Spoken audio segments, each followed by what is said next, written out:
أعوذ بالله من الشيطان الرجيم بسم الله الرحمن الرحيم بسم الله. Assalamualaikum warahmatullahi wabarakatuh. Innal hamdalillah nahmaduhu wa nasta'inuhu wa nastaghfiruh wa na'udzu billahi min syururi anfusina wa min sayyiati a'malina.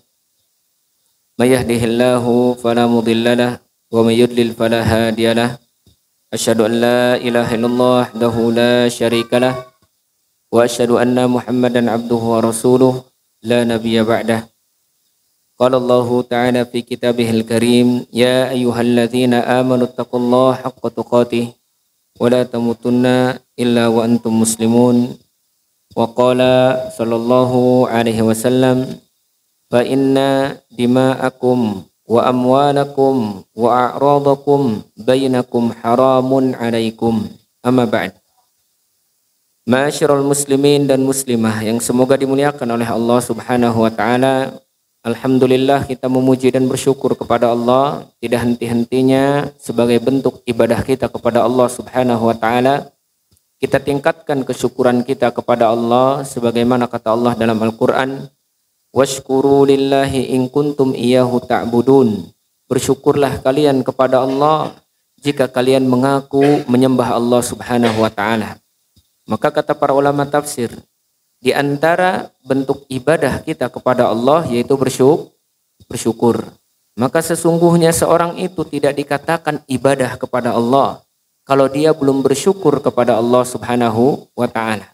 Maka jika dia mengaku hamba Allah, maka dia harus bersyukur atas setiap nikmat yang Allah berikan kepadanya. Setiap nikmat yang Allah berikan kepada kita itu nanti akan diminta pertanggungjawaban oleh Allah Subhanahu wa taala. Salah satu di antara nikmat yang akan diminta pertanggungjawabannya itu tentang harta kita. Dari mana kita peroleh, untuk apa kita gunakan, itu nanti akan ditanyakan oleh Allah Subhanahu wa taala. Kemudian tentang masa muda kita, itu nanti akan ditanyakan oleh Allah Subhanahu wa taala. Dan nanti akan ditanyakan pula tentang umur kita yang diberikan oleh Allah kepada kita. Untuk apa digunakan? Engkau sekarang sudah menjadi dewasa. Engkau sekarang sudah menjadi tua, wahai manusia. Engkau gunakan untuk apa umur yang aku berikan, kata Allah Subhanahu wa taala. Kemudian nanti juga yang akan ditanyakan oleh Allah Subhanahu wa taala nikmat ilmu. Sesungguhnya ilmu adalah nikmat yang harus kita syukuri. Tidak semua orang memiliki ilmu. Bahkan yang datang ke pengajian pun tidak semuanya terkadang berilmu. Maka dari itu ilmu adalah termasuk nikmat yang nanti akan ditanyakan. Apakah engkau menggunakannya atau mungkin engkau tak memilikinya. Maka kata para ulama, wailul liman alima walam ya'mal wa wailun liman la ya'lam. Atau sebaliknya, wailul liman la ya'lam wa wailul liman alima walam ya'mal. Celaka bagi orang yang tidak berilmu dan celaka bagi orang yang berilmu tidak beramal. Maka semua nikmat akan ditanyakan oleh Allah. Jangan kira kita hidup di dunia ini tidak akan ditanyakan oleh Allah semuanya.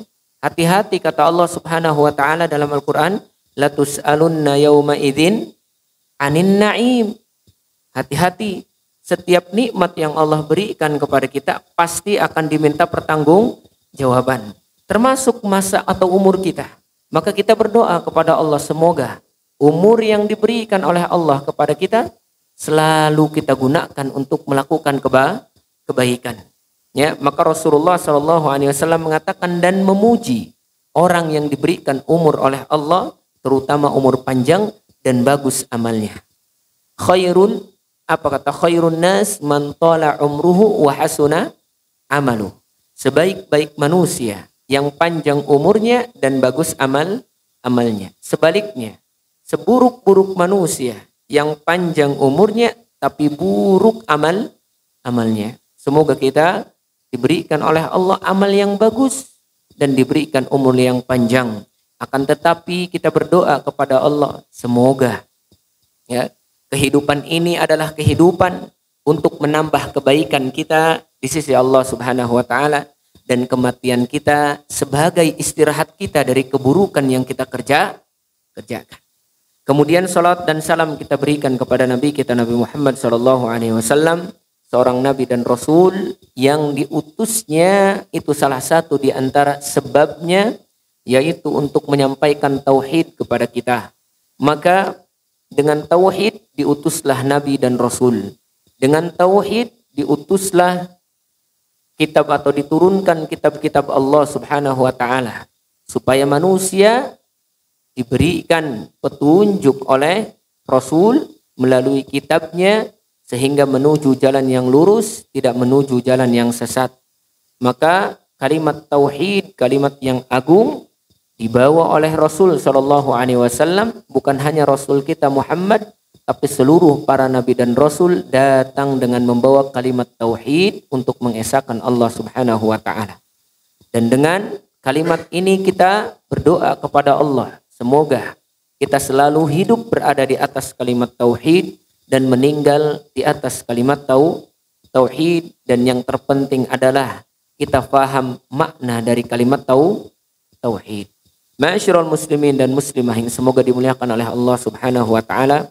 Insyaallah pada kesempatan kali ini kita akan membahas tentang surat Al-Humazah atau tafsir surat Al-Humazah, ya, karena pembahasan kemarin kita lupa, rencana mau belajar membahas fikih tapi ternyata ada yang lebih urgent yaitu tafsir. Insyaallah nanti di pertemuan selanjutnya kita akan membahas tentang fikih. Insyaallah kita akan membahas tentang tafsir suratul Humazah. Tafsir tentang surat Al-Humazah.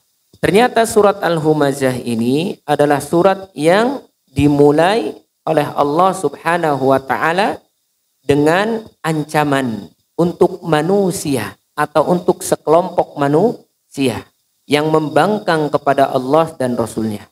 Ya. Dimulailah ayat ini dengan ancaman. Salah satu di antara ancamannya yaitu dengan kecelakaan di akhirat. Apa kalimat celaka yang dimulai oleh Allah dalam pembukaan ayatnya? Yaitu kalimat wailun. Kalimat apa? Wailun.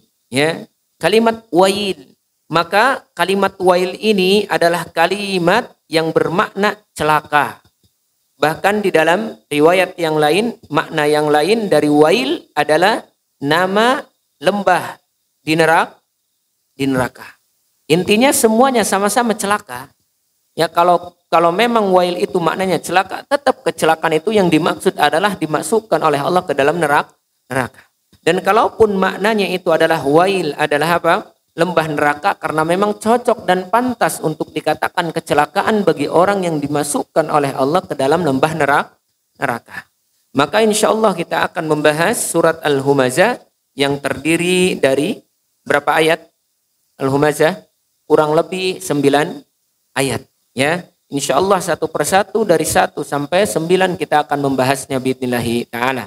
Ya, dengan mengucapkan bismillahirrahmanirrahim kita mulai mengkaji insyaallah satu persatu surat Al-Humazah ayat demi ayat insyaallah kita kaji. Surat Al-Humazah termasuk surat kalau tartibnya atau kalau urutannya itu urutan yang ke-104. Ya, dari Al-Baqarah termasuk urutan yang ke-104, ya, 104. Berapa ayat? 9 ayat. Dan artinya Al-Humazah. Terkadang surat Al-Humazah itu dikatakan juga dengan nama surat Wailul likulli humazah. Panjang. Kemudian disingkat jadi Al-Humazah. Bahkan ayat ini juga terkadang disebut dengan surat Al-Hutamah. Karena di dalamnya ada kalimat Al-Hutamah. Al-Hutamah ini juga termasuk nama neraka. Makanya nama lain dari surat Al-Humazah yaitu Al-Hutamah. Karena di dalamnya juga ada kalimat Hutamah, dan Hutamah adalah neraka, ya, atau nama dari neraka. Dan surat Al-Humazah diturunkan di Mekkah. Makanya disebutnya Makkiyah. Apa sih makna dari Makkiyah? Seluruh surat ataupun ayat yang diturunkan oleh Allah kepada Nabi Muhammad SAW itu sebelum hijrah ke Madinah. Sekalipun diturunkan di Taif, sekalipun diturunkan misalkan di tempat lain, kalau dia belum berhijrah maka disebutnya Makkiyah. Dan kandungan surat Al-Humazah, pokok pembicaraan di dalamnya ini berkaitan tentang celaan, cercaan, ancaman bagi orang-orang yang suka menyakiti manusia dengan celaan, dengan ejekan dan dengan menyakiti. Jadi apa yang terkandung dalam surat Al-Humazah ini ancaman bagi orang-orang yang suka menyakiti. Dan Allah Subhanahu wa taala menyebutkan kalimat wailun itu di dalam Al-Qur'an. Surat yang dimulai dengan wail itu ada berapa surat? Yang dimulai dengan wail? Wailul lil mutaffifin, kemudian wailul likulli humazatil lumazah. Al-Humazah. Ada berapa berarti? Ada 2. Taib. Al-mutaffifin itu berkaitan tentang hak manusia, harta manusia. Wailul lil mutaffifin artinya apa? Celaka bagi orang-orang yang suka mengambil hak harta manusia. Dengan cara apa? Mengurangi timbangan. Dengan cara apa? Mengurangi takaran. Itu juga termasuk mengambil harta manusia dengan cara batil. Karena mengambil harta manusia itu ya bisa dengan cara apa? Langsung kebatilan seperti mencuri, ya, menjamret, membegal, itu sudah jelas batilnya. Ada yang semi batil. Apa semi batil? Menurut dia enggak batil, ternyata batil. Salah satu di antaranya mengambil harta orang lain dengan cara tidak ia sadari kebatilannya. Tapi dia tahu itu tidak baik. Dengan cara mengurangi timbangan, dengan cara berkhianat mengurangi takaran, ya, dengan cara meminta sogokan, dengan cara meminta apa sesuatu yang kira-kira tidak layak, meminta apa?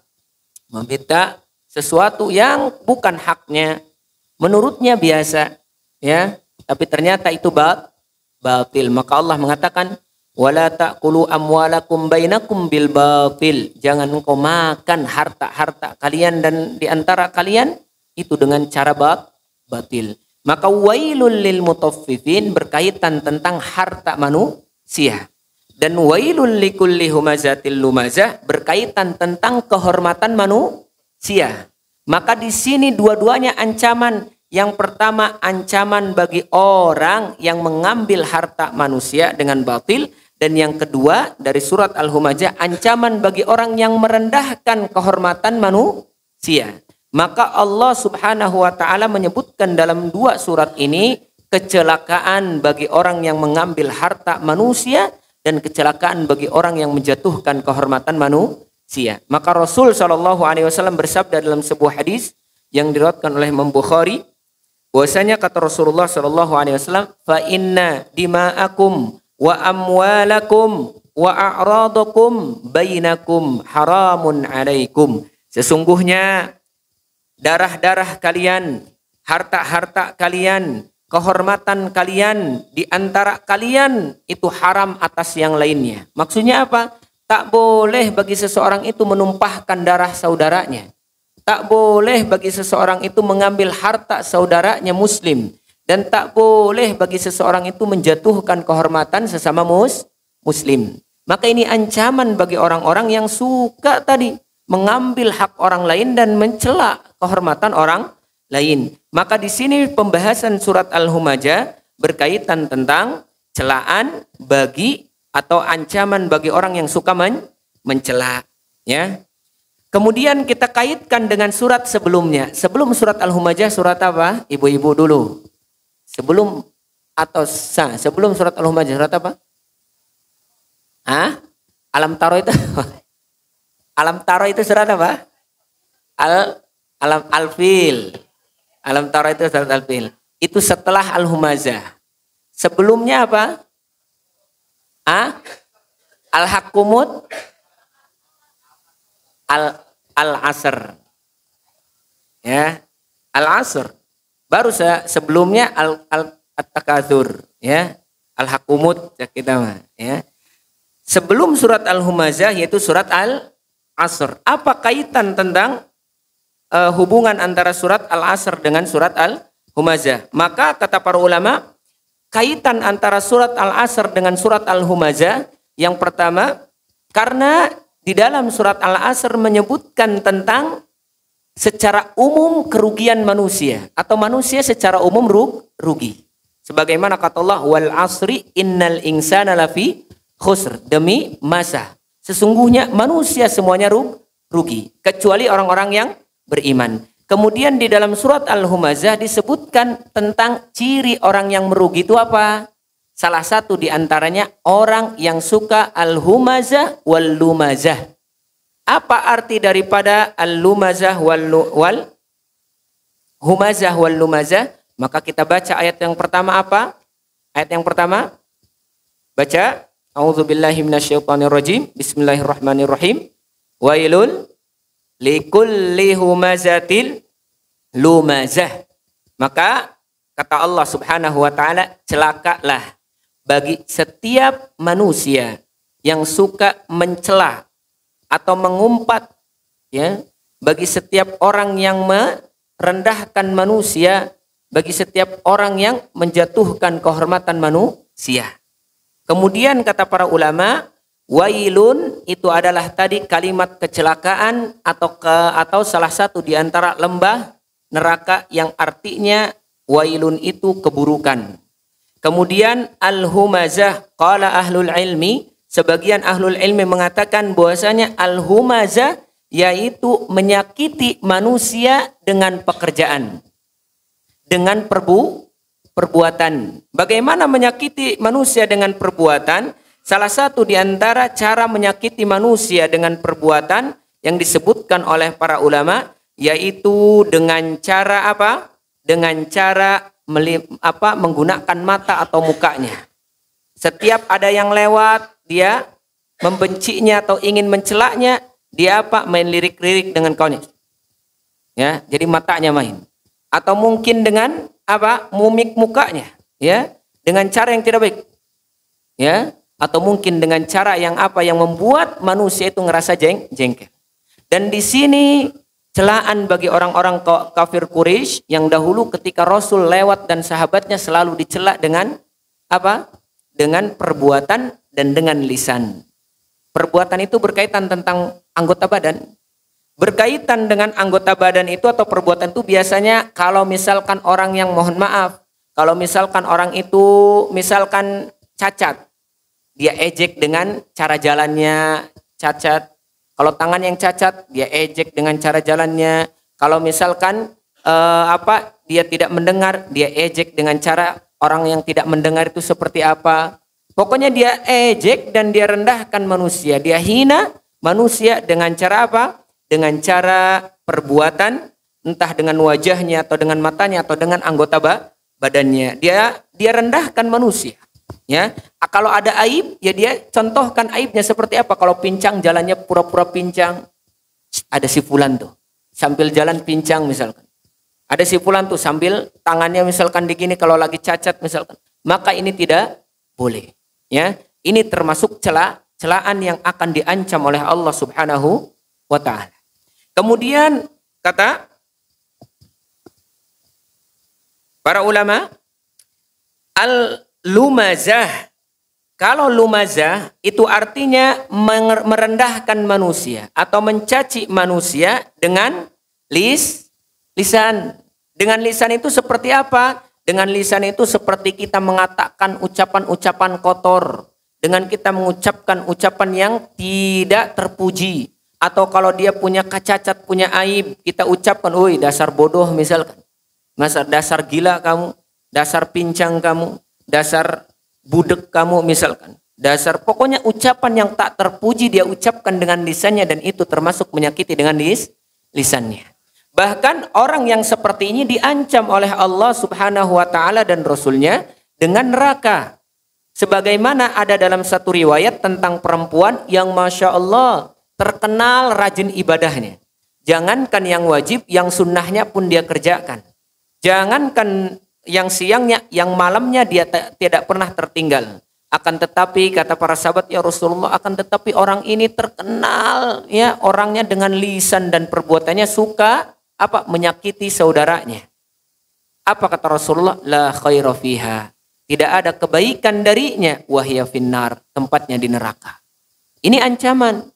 Jadi ternyata sebagus apapun amalan kita, tapi ternyata kita masih suka mengumpat, masih suka mencela, masih suka menghinakan dan merendahkan kehormatan orang lain, maka tidak ada nilai di sisi Allah, tidak ada kebaikan di sisi Allah, bahkan diancam dengan neraka. Maka seorang tak boleh menjatuhkan harga diri, kehormatan saudaranya dengan perbuatannya ataupun dengan lisannya. Makanya Allah Subhanahu wa taala juga menyebutkan dalam Al-Qur'an, salah satu di antara makna al-lumazah yaitu menyebutkan atau menyakiti dengan lisannya dengan cara menggibahnya.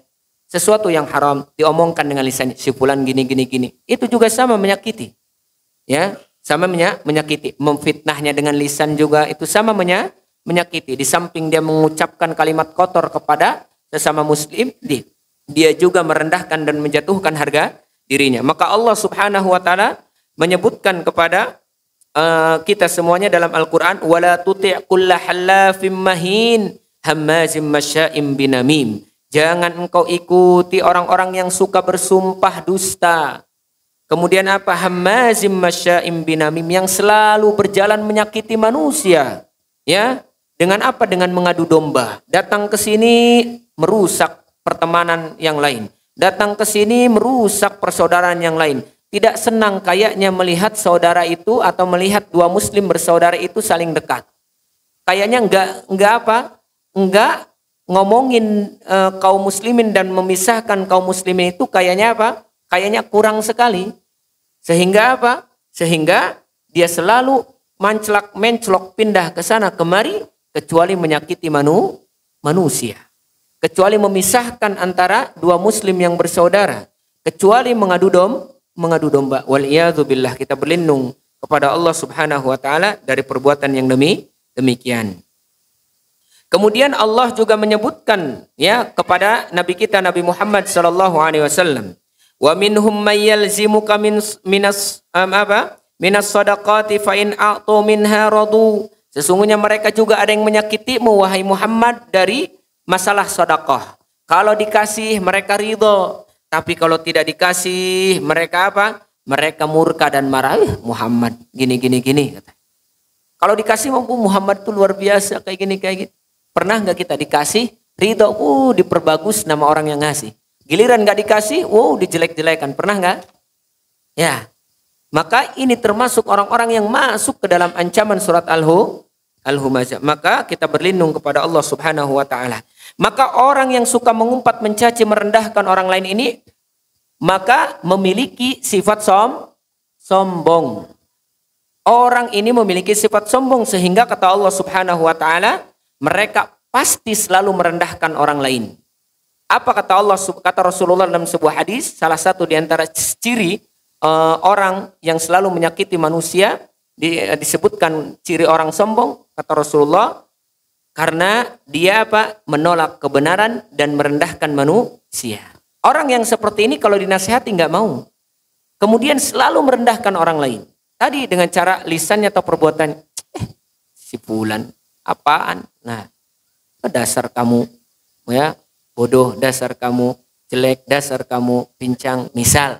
Waliyadzubillah, kalimat kotor selalu diucapkan. Ya, maka tidaklah keluar ucapan itu kecuali dari orang yang memiliki sifat sombong. Ya, maka kata Allah Subhanahu wa taala, orang yang seperti ini biasanya, apa kata Allah ayat yang kedua, alladzi jama'a malau wa addada, yang suka mencela dan merendahkan orang lain itu penyakitnya sombong. Disebabkan kenapa? Disebabkan karena dia punya harta. Dan dengan hartanya itu dihitung-hitung, dikumpulkan oleh dia. Tidak hanya dikumpulkan, sudah dikumpulkan, addadahu, dihitung-hitung. Maka kalau kita belajar tentang bahasa Arab, itu ada namanya wazan. Dan addada itu diambil dari wazan fa'ala. Atau artinya diulang-ulang. Karroro, diulang-ulang. Maksudnya adada di sini selalu menghitung-hitung. Sudah dikumpulkan, dihitung lagi. Datang lagi harta yang baru, dihitung lagi. Takut kurang. Sehingga ketika dia sering menghitung-hitung itu, hartanya dihitung lagi sampai detail dihitung. Makanya nanti ada orang terkaya, kekayaannya pun sekian terhitung. Dihitung terus dia. Maka apa? Maka orang yang seperti ini, kata para ulama, dia akan berat untuk memberi. Akhirnya apa? Fahuwa bakhilun la yu'ti syai'an. Maka orang ini akan menjadi orang bakhil, tak memberikan sesuatu. Dikumpul-kumpul hartanya, ya dihitung-hitung. Mending lebih baik nambah apa berkurang? Kalau orang yang seperti ini, pengen nambah. Kalau berkurang nggak mau. Sehingga supaya tidak berkurang, yang nggak mau memberi dan nggak mau sodakoh. Ya. Kenapa demikian? Karena orang yang seperti ini punya keyakinan harta yang mereka kumpulkan dan dihitung-hitung, semakin banyak harta mereka, maka semakin gampang merendahkan manusia. Dan orang yang seperti ini biasanya kalau tidak ada orang yang menyaingi hartanya, berarti rendah di bawah dia. Kalau ada yang memiliki harta sama seperti dia, sepantaran. Kalau ada yang lebih dari dia, dia tak mau kalah sehingga ngitung lagi dan menambah-nambah lagi. Apa penyebab dia selalu menghitung dan menambah-nambah? Karena kesombongan. Dan salah satu juga penyakitnya bukan hanya kesombongan, yaitu di dalam ayat yang selanjutnya, yahsabu anna malahu akhladah. Karena mereka meyakini hartanya bisa mengekalkan mereka. Maka anggapan seperti ini ternyata banyak dianut oleh manusia. Semakin banyak harta, maka akan semakin panjang umurnya. Benar nggak? Sebagian manusia ada berkeyakinan demikian. Jadi semakin banyak hartanya, semakin panjang umurnya. Akan tetapi pemahaman seperti ini, yaitu keliru. Hal tersebut tidak akan pernah menyebabkan umur bertambah, ya, bahkan bisa menjadikan umurnya lebih pendek. Kenapa? Karena sering kepikiran, waduh harta saya sudah kumpulkan kurang apa nambah ya? Waduh nggak nambah-nambah gimana ya? Mikirin terus sampai beruban. Ya, ujung-ujungnya maut cepat pendek. Akan tetapi kalau dia menggunakan hartanya di jalan Allah, fisabilillah, untuk sedekah, bahkan untuk silaturahmi, diberikan kepada sanak saudaranya, bertambahlah hartanya. Yang dia beranggapan kalau dikumpul dan dihitung-hitung itu akan bertambah dan memanjangkan umurnya, ternyata kalau dia infakkan di jalan Allah, fisabilillah, atau mungkin untuk silaturahim, dia sedekahkan atau dia berikan bantuan kepada saudaranya, itu justru akan mengeratkan silaturahim yang akan menambah umur dan akan menambah rizki. Tapi orang-orang manusia, orang kafir terutama, menganggap semakin kaya, semakin panjang umur. Maka kata Allah, mereka orang yang suka mengumpat ini selalu mengumpulkan harta, dan mereka ini beranggapan hartanya bisa mengekalkan mereka, padahal sama sekali tidak. Bahwa kata Allah Subhanahu wa taala di dalam Al-Qur'an, ya Muhammad, sesungguhnya hartamu tidak akan menghilangkan dirimu dari daftar kematian. Banyaknya hartamu tidak akan tidak akan menghapus daftar namamu dari kematian. Kemudian kata Allah dalam Al-Qur'an mengingatkan Nabi Muhammad sallallahu alaihi wasallam, "Wa ma ja'alna li basyarin min qablika al-khulda." Wahai Muhammad, sesungguhnya tidak aku jadikan di antara manusia setelah engkau itu abadi selamanya. Jadi enggak ada makhluk yang abadi, enggak ada. Setelah Nabi Muhammad ini enggak ada yang makhluk abadi. Di sini juga dalil bahwasanya Nabi Khidir sudah meninggal karena tidak ada yang abadi setelah Nabi Muhammad sallallahu alaihi wasallam. Afa in mitta fahumul khalidun? Apakah kalau engkau meninggal wahai Muhammad mereka akan kekal? Enggak. Sama, mereka itu akan meninggal. Apa kata Allah? Kullu nafsin dha'iqatul maut. Setiap yang memiliki jiwa, ruh, maka dia pasti akan merasakan yang namanya kematian. Wa innama tuwaffawna ujurakum yaumal qiyamah. Dan kalau mereka sudah meninggal, mereka akan diberikan atas apa yang mereka perbuat di dunia. Maka kata Allah Subhanahu wa taala, kalau buruk apa yang dia kerjakan, maka balasannya pun buruk. Kalau baik apa yang dia kerjakan di dunia, maka balasannya pun baik. Allah berfirman dalam Al-Quran, hal jazaul ihsan illal ihsan. Tidak ada balasan kebaikan kecuali kebaikan semisalnya. Dan tidak ada balasan keburukan kecuali keburukan yang semisalnya. Apa kata Allah Subhanahu wa taala? Kullu nafsin bima kasabat rahin. Setiap jiwa atas apa yang diperbuatnya, dia akan diminta pertanggungjawaban. Wa may ya'mal mithqala dzarratin khairan yarah wa may ya'mal mithqala dzarratin syarran yarah. Siapa yang melakukan kebaikan sekecil apapun, Allah akan memperlihatkannya di akhirat. Sebaliknya, sekecil apapun keburukan yang kita lakukan, Allah akan perlihatkan nanti di akhirat. Semoga Allah Subhanahu wa taala menutup aib-aib dan kesalahan kita di akhirat, dan semoga Allah mengampuni setiap dosa kita. Ma'asyiral muslimin dan muslimah yang semoga dimuliakan oleh Allah Subhanahu wa taala, maka banyaknya mobil, aset, harta, rumah itu tidak akan menjadikan dia kekal. Miliaran rupiah, triliunan rupiah yang dia miliki tidak akan menunda kematian untuk datang kepadanya sedikit pun. Kalau sudah datang kematian, nu boga duit ke mau tante bu, nu boga duit mau te, nu sugih mau te, ya. Maka apa? Maka mereka menyangka dengan banyaknya harta bisa mengekalkan mereka. Apa kata Allah? Allah cekal lagi ucapan mereka. Kalla, sekali-kali tidak. Tidak, kata Allah Subhanahu wa taala. La yumbadanna fil hutamah. Kamu akan dimasukkan ke dalam neraka atas perbuatan yang kau lakukan. Di sini ancaman neraka hutamah namanya. Neraka hutamah. Di sini dalil bahwasanya apa yang mereka prasangkakan dengan harta yang mereka kumpulkan akan menjadikan abadi, bohong. Mereka akan dicabut nyawanya oleh Allah Subhanahu wa taala. Maka kata para ulama, balla budda an yufariqu hadhil hayati ila hayatil ukhra. Bahkan mereka harus meninggalkan kehidupan dunia ini untuk menuju kehidupan selanjutnya. Yu'aqabu fiha ala ma kasaba min sayyi'il a'mal. Dan mereka akan dibalas atas apa yang mereka perbuatan dari keburukan yang dia lakukan ketika di dunia. La yumbadanna fil hutama. Kamu akan diberikan oleh Allah, dimasukkan oleh Allah, dilemparkan oleh Allah pada hari kiamat kepada neraka yang disebut al-hutamah. Allati min sya'niha an tuksira kullama yulqi fiha wa tuhtimahu. Segala sesuatu yang akan menghancurkan semua yang masuk ke dalamnya. Manusia hancur lebur dan direndahkan oleh Allah ke orang yang masuk ke dalamnya. Kemudian kata Allah Subhanahu wa taala apa? Wa ma adrakamal hutama. Ditanya oleh Allah, tahu enggak kamu apa arti hutamah? Ya. Al-hutamah tidak kita jumpai kecuali di dalam surat Al-Humajah. Arti al-hutamah kata para ulama yaitu apa?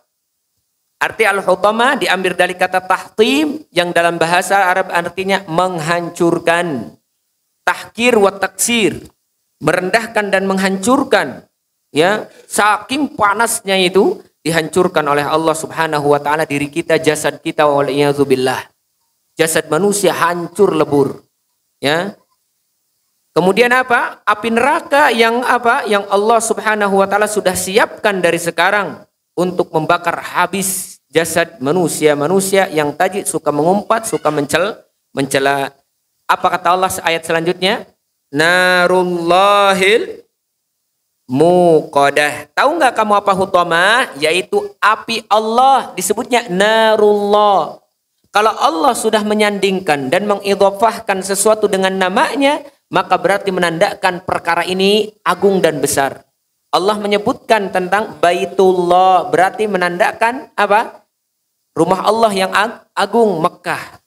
Menyebutkan tentang apa lagi? Menyebutkan tentang kitab Allah, kitabullah, Al-Quran. Agung tidak? Agung. Menyebutkan tentang mukjizatnya Nabi Saleh. Apa itu? Onta. Naqatallah. Kemudian Allah sebutkan juga di sini narullah. Apinya Allah. Berarti menandakan kata para ulama Kalau Allah menyebutkan ya namanya atau menyebutkan neraka kemudian disebutkan di situ namanya atau disandarkan kepada namanya, hal ini menunjukkan api tersebut bukanlah api sembarangan dan bukan api biasa. Melainkan apa? Akan tetapi api yang sangat mengerikan. Allah yang menyiapkannya untuk orang-orang yang tadi pelaku yang disebutkan di ayat sebelumnya. Ya, api neraka yang awalnya sudah panas dipanaskan lagi oleh Allah Subhanahu wa taala. Bahkan dipanaskannya pun sampai ribuan tahun. Sudah panas ribuan tahun dipanaskan lagi. Coba api terpanas di kita, api mana yang bisa melelehkan besi? Biasa aja. Ya, hanya biasa dianggapnya kurang lebih 70 perumpamannya 70 sekian api terpanas di dunia. Belum ada apa-apanya. Tapi al-hutamah, nerakanya Allah yang Allah siapkan khusus bagi orang-orang yang melakukan pengumpat dan merendahkan manusia. Ya, maka hati-hati. Ancamannya luar biasa. Apa kata Allah sifatnya juga, salah satu di antara sifat api tersebut itu apa? Allati tattali'u 'alal afidah. Ternyata api itu tidak hanya membakar jasad kita. Kalau api dunia kan kalau membakar kita, panas dulu di kulit, kemudian kerasa ke daging, udah gitu doang. Nggak ada yang sampai kerasa ke tulang, nggak. Paling rada nyeri hati doang, kepanasan, nyeri biasa. Tapi kalau sifat api al-hutamah ini, kata Allah, allati tattali'u 'alal afidah. Ittala yattali artinya apa? Dia sampai kepada afidah. Afidah itu yang dimaksud adalah hati, masuk panasnya itu ke dalam hati. Setelah membakar kulitnya, maka Allah Subhanahu wa taala bakar juga hatinya. Kenapa? Keadilan Allah Subhanahu wa taala di sini ditunjukkan bagi orang-orang yang memiliki sifat sombong. Dan kesombongan itu adalah penyakit hati. Maka Allah balas apa yang dia sombongkan dengan hatinya di akhirat dengan membakar bukan hanya badannya, tapi ternyata hatinya. Di antara anggota badan yang paling lembek apa? Hati, kata para ulama. Di antara daging yang paling lembek hati. Ya, daging makan kuat. Hati mak toel sedikit ge, make peso mantul ge teurak lain. Nah, maka membakar sampai ke dalam hati. Wal iyadzubillah. Ya, semoga Allah Subhanahu wa taala menjaga kita dari api yang panas ini, ya. Jadi kenapa Allah Subhanahu wa taala menyebutkan membakar sampai ke dalam hati? Karena para ulama tafsir ya, mereka menafsirkan bahwasanya inilah keadilan Allah, yaitu ketika seorang mencela dan mencaci, merendahkan manusia, berarti dia telah memiliki sifat sombong dalam dirinya dan sifat sombong itu terletak di dalam hati. Oleh karena itu hatinya dibakar oleh Allah Subhanahu wa taala, ya. Maka kata Allah Subhanahu wa taala, innaha alaihim musadah. Ketika dibakar oleh Allah Subhanahu wa taala hatinya atau badannya, maka apa? Masya Allah, jazakallah khairan. Maka apa kata Allah Subhanahu wa taala di ayat selanjutnya, innaha alaihim musadah. Sungguh api itu ditutup rapat oleh Allah. Dimasukkan kita ke dalam neraka, ternyata neraka itu ditutup rapat oleh Allah.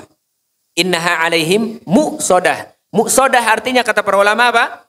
Muqsadah artinya apa? Tutup rapat. Menutup rapat, ya. Ditutup rapat oleh Allah Subhanahu wa taala.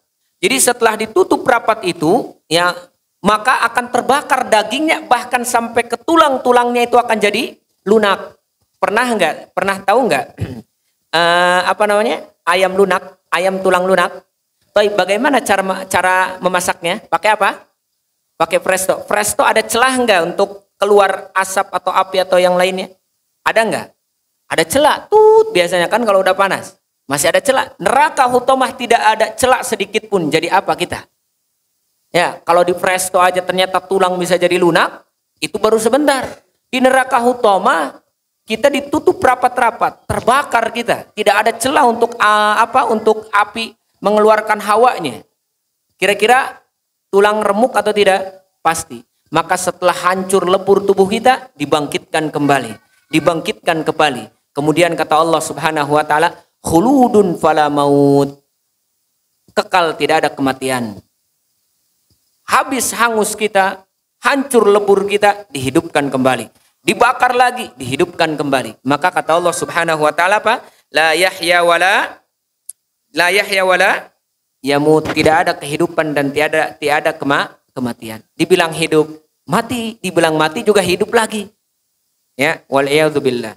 Maka ternyata di Hutamah ini api atau neraka yang ditutup rapat-rapat oleh Allah Subhanahu wa taala, tidak ada celah sedikit pun sehingga terbakar seluruhnya. Tadi kayak ayam presto, tulang lunak itu enak. Tapi ini mana udzubillah. Manusia akan hancur lebur, dibangkitkan kembali oleh Allah. Allah disiksa kembali oleh Allah sebagai balasan bagi orang yang suka mengumpat dan mencela serta menghinakan kehormatan orang lain. Kemudian ditambah lagi kata Allah ayat terakhirnya, fi amadim mumaddada, sedangkan mereka diikat di tiang-tiang yang panjang. Menurut penafsiran para ulama, salah satu di antara tafsiran dari fi amadim mumaddada yaitu apa? Yaitu untuk menegaskan bahwasanya setelah mereka disiksa, ya, setelah mereka dimasukkan dan dikurung di neraka yang tidak ada celah, panasnya itu ternyata tidak ada celah untuk bernafas, apinya tidak ada celah untuk bernafas, ternyata mereka diikat di tiang-tiang yang panjang sehingga tiang itu menutup apa? Menutup pintu untuk terbuka tidak bisa terbuka. Ya, sehingga diikat gimana sih kita? Kalau seandainya diikat, ditutupin semua ruangan rumah, dibakar, kita kira gimana kita? Nggak bisa apa-apa, bener nggak? Diikat orang kayak manggang apa? Manggang ayam, ya, di dalam oven yang ditonjok itu ayamnya, tahu? Pernah lihat nggak? Seperti itu ibaratnya, tapi nggak demikian. Lebih besar lagi siksaan Allah.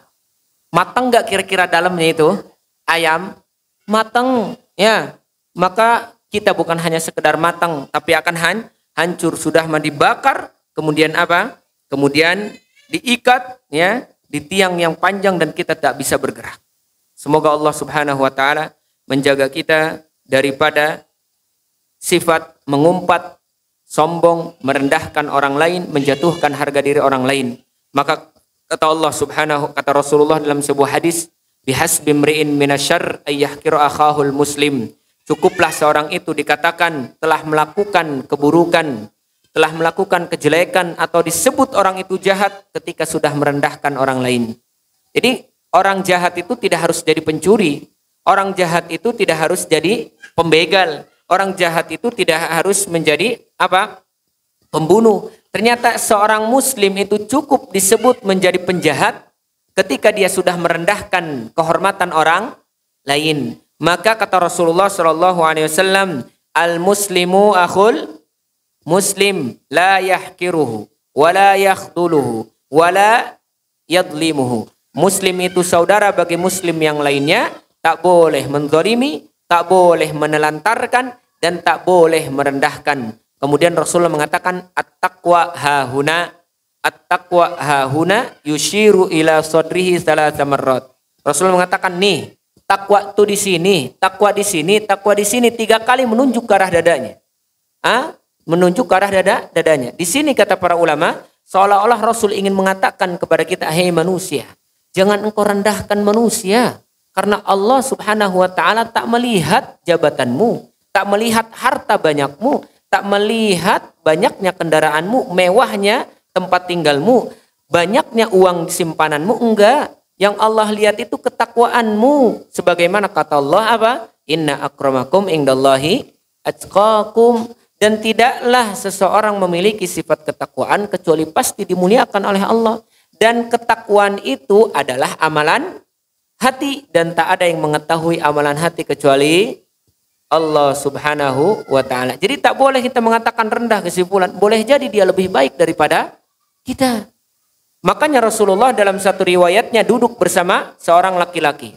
Kemudian seorang laki-laki atau sahabat Nabi ini, ya, ditanya oleh Rasulullah Shallallahu Alaihi Wasallam ketika ada satu orang yang lewat, ada yang lewat.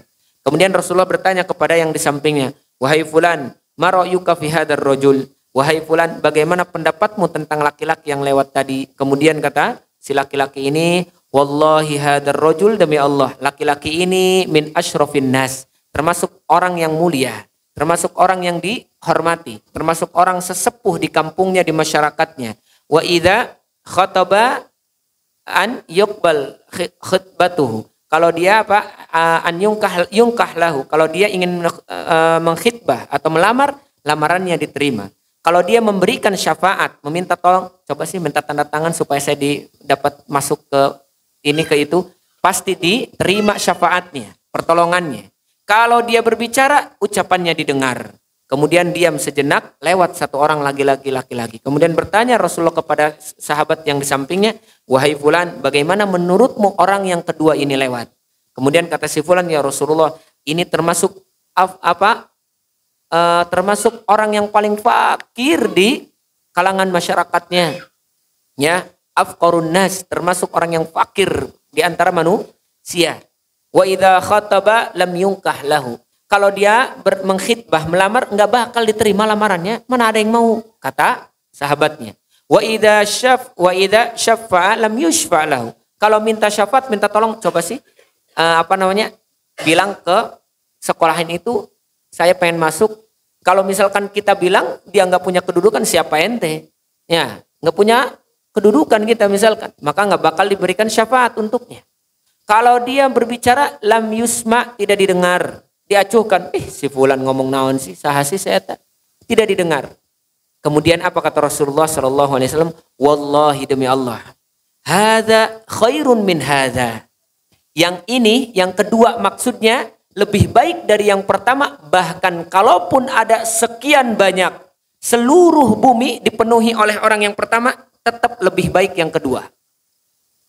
Lebih baik yang kedua. Maksudnya apa? Ternyata maksudnya di sini dia memiliki amal kebaikan, Allah tak memandang dunianya. Yang jadi pandangan Allah bukan kemuliaan dunia, bukan terkenal namanya, bukan terkenal kedudukannya, tapi yang Allah lihat adalah ketakwaan dirinya kepada Allah. Maka semakin dia bertakwa kepada Allah, maka semakin dia dimuliakan oleh Allah dan menjadi manusia yang terbaik, sebagaimana Rasulullah SAW menyebutkan juga dalam sebuah riwayatnya, bahwasanya apa? Innallaha la yanzuru Innallaha la yanzuru ila amwalikum wala suwarikum. Allah tak melihat harta dan rupamu, ya, tapi Allah melihat apa yang ada di dalam hatimu. Apa itu? Takwa, ya. Maka disinilah masyarul muslimin dan muslimah yang semoga dimuliakan oleh Allah, jangan kita merendahkan orang lain karena kedudukan, karena jabatan, atau mungkin karena yang lainnya. Kalau dia muslim, maka tak boleh kita menyakitinya, ya, karena haram bagi kita merendahkan kehormatannya, mengambil hartanya, dan haram bagi kita untuk menjatuhkan darahnya, ya. Itu saja mungkin pembahasan kita pada malam hari ini. Semoga Allah Subhanahu wa taala menjaga kita dari segala keburukan, dan semoga Allah Subhanahu wa taala memberikan kita taufik untuk selalu melaksanakan kebaikan dan selalu menuntut ilmu, sehingga apa yang kita kerjakan dilandasi dengan ilmu, bukan dilandasi dengan hawa nafsu. Aqulu qouli hadza subhanakallahumma bihamdika asyhadu an la ilaha illa anta astaghfiruka wa atubu ilaik. Assalamualaikum warahmatullahi wabarakatuh.